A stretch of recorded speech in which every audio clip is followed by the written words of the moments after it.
দখল দূষণ আর পলি জমে বিলীন হয়ে যাচ্ছে বরগুনার প্রায় ৭১টি খাল। শুষ্ক মৌসুমে তৈরি হচ্ছে তীব্র সেচ সংকট। বর্ষার জলাবদ্ধতার কারণে অনাবাদি হয়ে পড়েছে অনেক জমিগুলো চাষের আওতায় আনতে কাজ শুরু হয়েছে বলে জানিয়েছে প্রশাসন।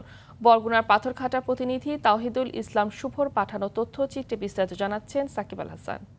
শিয়া বাটার ও ভিটামিন সমৃদ্ধ লিলি বিউটি সোপ, তারুণ্যময় উজ্জ্বল ত্বকের জন্য। কৃষকরা মাঠে চাষ করতে পারে না।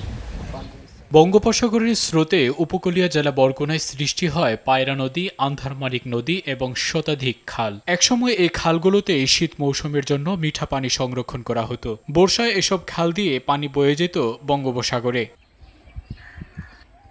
গত ২ যুগ ধরে উপজেলার অন্তত ৭১টি খাল দখল করেছে দখলদাররা। নদের দুই পাড় দখল করে প্রভাবশালীরা নির্মাণ করেছেন পাকা স্থাপনা। খালগুলোতে পলি জমে ভরাট হয়ে তৈরি হয়েছে সমতল ভূমি। এতে শুষ্ক মৌসুমে পানির অভাবে শস্য আবাদ করতে পারছেন না কৃষকরা। আবার বর্ষা এলে পানি নামার পথ না থাকায় সৃষ্টি হচ্ছে কৃত্রিম জলাবদ্ধতা। খননের মাধ্যমে এসব খালের হারানো ঐতিহ্য ফিরিয়ে আনার দাবি চাষিদের। মৃতপ্রায় খালগুলোকে যদি পুনরায় খননের আওতায় আনা হয় তাহলে কৃষকের অনেক উপকার হবে, অর্থনৈতিক উন্নয়ন ত্বরান্বিত হবে। পানি খাওয়ানো কষ্ট হয়, এরপরে বিভিন্ন ধরনের ফসল হালানে খুব কষ্ট হয়। হ্যাঁ, যাইতে হয় 1 কিলো 3 কিলো লইয়া হইবার, গরু লইয়া হইবার যাইতে হয়। আমাদের এই উপকূলীয় অঞ্চল কৃষির উপর নির্ভরশীল। তো আমাদের এই খালগুলো যদি খনন করে দেওয়া হয়, 1 ফসলি জমি 3 ফসলিতে রূপান্তরিত হবে।